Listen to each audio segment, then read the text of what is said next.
ये molecular genetics का topic है क्लास 12th का, types of RNA. First of all mRNA, tRNA, rRNA, ये टाइप्स होते हैं आरएनए के।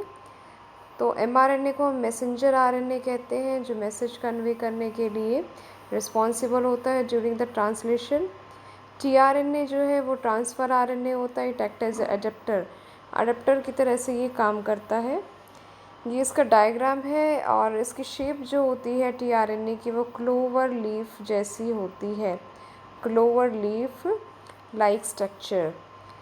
तो या एल शेप स्ट्रक्चर भी कहते हैं अगर हम 3 डायमेंशनल इसको विजिबली देखें तो कुछ ऐसा स्ट्रक्चर ही दिखाई देता है। यहाँ पर अमीनो एसिड बाइंडिंग साइट होती है जहाँ पर ये अमीनो एसिड एक बाइंड है। यहाँ नीचे जो है एंटीकोडोन साइट्स होती है और एंटीकोडोन के बाद यहाँ कोडोन साइट जो होती है वो एमआरएनए के ऊपर होती है। तो 2 साइट्स होती है इसकी जो मेन है, बाकी इसकी 5 साइट्स होती हैं। नेक्स्ट जो है थर्ड नंबर जो है वो है आरएनए, राइबोसोमल आरएनए। ये हेल्प करता है राइबोसोम की फॉर्मेशन के लिए। तो ये आरएनए के क्या होते हैं, टाइप्स है। ट्रांसलेशन, ड्यूरिंग द ट्रांसलेशन ये काफ़ी रिस्पॉन्सिबल रहते हैं। अब ट्रांसलेशन प्रोसेस क्या होता है? ट्रांसलेशन होता है flow of the information from mRNA to protein. तो this is known as the translation and after the formation of the amino acid ये पॉलीपेप्टाइड फॉर्म करता है। और आपको पता ही है अमीनो एसिड जो होते हैं वो जॉइंट होते हैं, पेप्टाइड बॉन्ड से जॉइंट होते हैं ये। तो इसके डिफरेंट स्टेप्स है। सबसे पहला जो है वो चार्जिंग ऑफ टीआरएनए होता है, यानी अमीनो एसाइलेशन हो जाता है टीआरएनए का। जो tRNA act as a adapter, तो उसका अमीनो एसाइलेशन होता है ताकि वो चार्ज हो जाए। स्टेप नंबर 2 में इनिशिएशन है। इनिशिएशन में स्टार्टिंग कोडोन जो है इसको स्टार्ट कर देता है। यहाँ पर 2 साइट्स होती हैं, 1 साइट एंड सेकंड साइट। ये 2 साइट्स होती है, पैसिव एंड एक्टिव साइट भी कह सकते हैं इनको।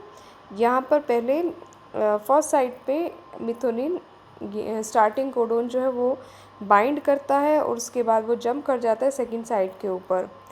सेकंड स्टेप जो होता है वो इलॉन्गेशन है। यहाँ जितने भी अमीनो एसिड जो होते हैं वो कोड होते हैं वो सारे बाइंड होते रहते हैं, वो इलॉन्गेशन है।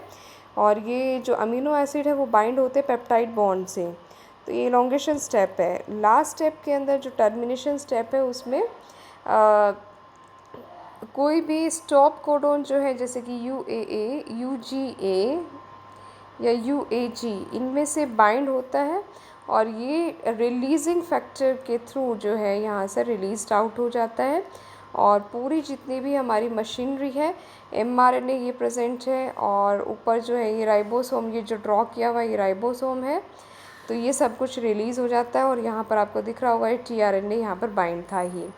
और ये पूरी की पूरी चेन क्या होती है, लिबरेट हो जाती है, टर्मिनेट हो जाती है। यहाँ पर कुछ यूटीआर्स होते हैं, कुछ यूटीआर ज़्यादातर ये यूकैरियोटिक ट्रांसलेशन के अंदर होते हैं। इनको हम अनट्रांसलेटेड रीजन्स कहते हैं। यूटीआर प्रेजेंट होते हैं बिफोर द 5' एंड और या आफ्टर द 3' एंड। यहाँ पर यूटीआर्स प्रेजेंट होते हैं। अनट्रांसलेटेड रीजन्स होते हैं, यहाँ पर ट्रांसलेशन नहीं होता। तो ये बेसिक स्टेप्स थे कुछ ट्रांसलेशन के जो रिस्पॉन्सिबल रहेंगे आपको और अच्छे से अंडरस्टैंड हो जाएंगे।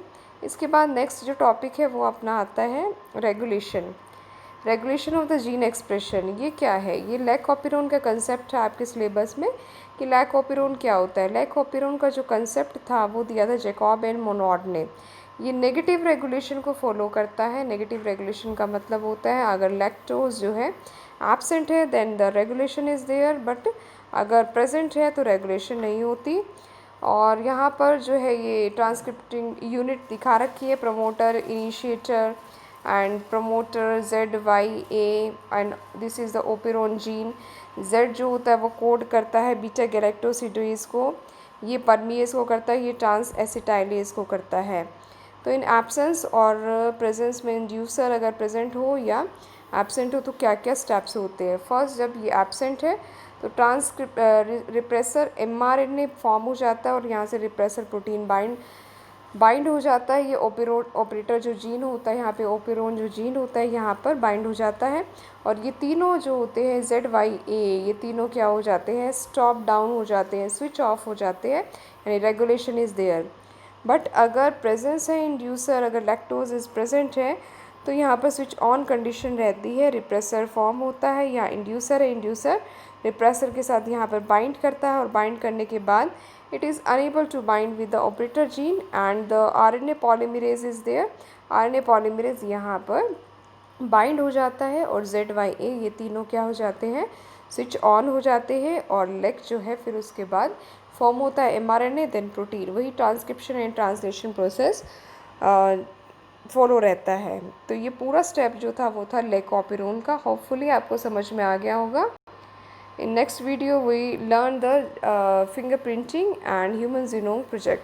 Thanks for watching this video.